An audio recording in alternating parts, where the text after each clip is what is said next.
here's the meat of the pepper with the seeds attached. Some of them fall off when you're cutting it open. I try to get all the seeds out because every seed is a plant. And even though it looks like, oh, look at all these seeds, thing is, from one little seed, if you can get a plant to grow, you get many more peppers. And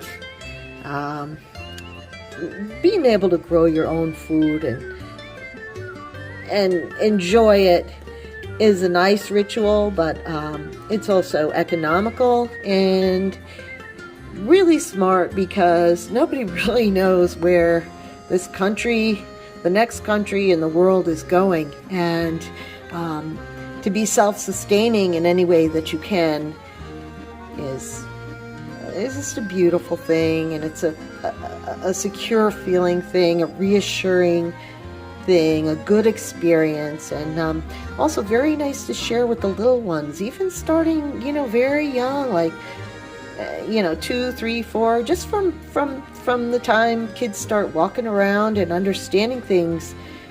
Take them with you in the kitchen, in the garden, where you're canning, where you're growing, where you're feeding and nurturing and harvesting. Anyway, that's my 2 cents worth. I'm just a small-time grower of little vegetables, mostly herbs, and lots and lots and lots of flowers, which you get to see in some of my more philosophical, poetic videos. But this one's just a little let's make stuffed peppers tonight video. And what I do with the seeds, and they'll dry on here. There's more, of course. I just want to give you a little picture of what's going on as the peppers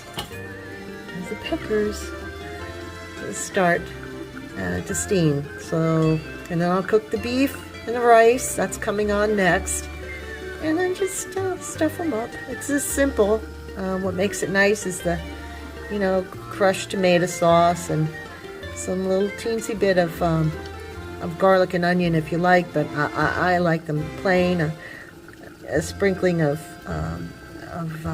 cheese on top, and they have a hearty, healthy, simple, easy, delicious country peasant meal. Okay, all right. Thanks for stopping by.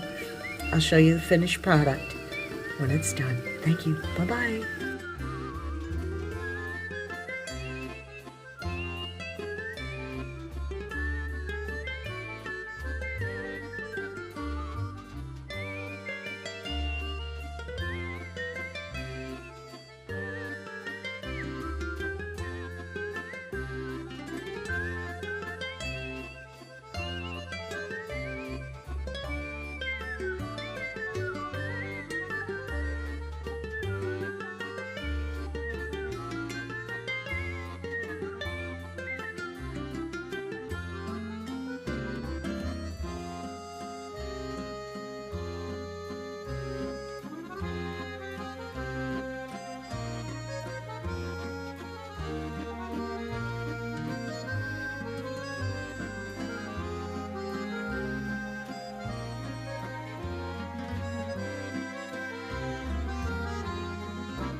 So I'll take my Dutch oven and pour about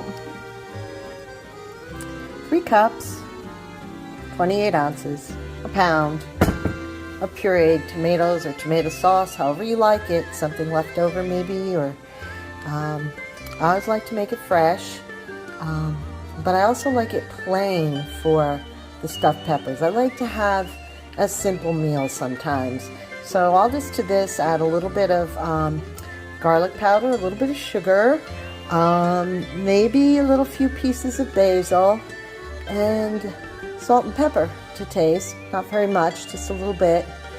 And I'll put these peppers in upside down, or right side up rather, and then stuff them with a mixture of the beef and the rice. And then top them with cheese and bake them for like 20 minutes. at 350. If the cheese isn't fully melted and a little bit crispy on top by then, I'll just bake it a little bit longer, but that should do it.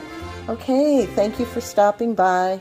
And don't forget you can harvest your seeds.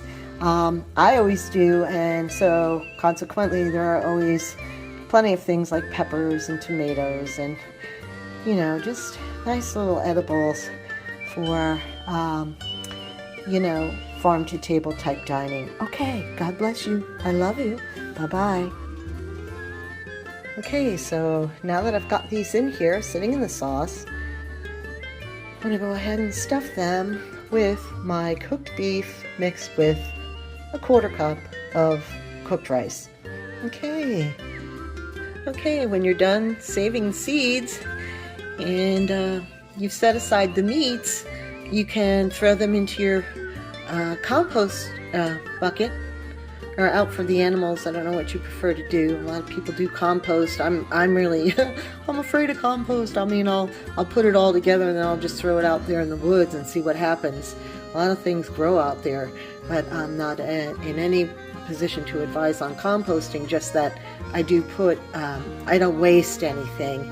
It usually goes to good use somewhere, generally ending up feeding flowers or whatever's growing in the wild there for me. But people take their composting very seriously, and obviously you'll know what to do with this, but there's no waste here, none whatsoever.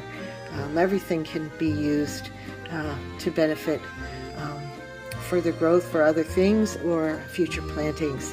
Okay, God bless. Okay, now these little puppers are ready to be stuffed. And you know, for this, I just puree the tomatoes, and instead of having to make a whole big pot of sauce, which I think is a good idea because you can freeze it, but when you're in a hurry on a weeknight, I'll just throw in a couple pads of butter, and like I said, a little bit of garlic salt, pepper, and some fresh basil, which I'll whip out shortly before it goes in, and it'll all become so yummy and flavorful. And basically, the meat, never mind the meat, I'll talk about the meat when we get to the meat. Okay.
Okay, cheese is on, a couple little sprigs of basil in there, and we're going to go ahead and put the lid on this and put it in the oven.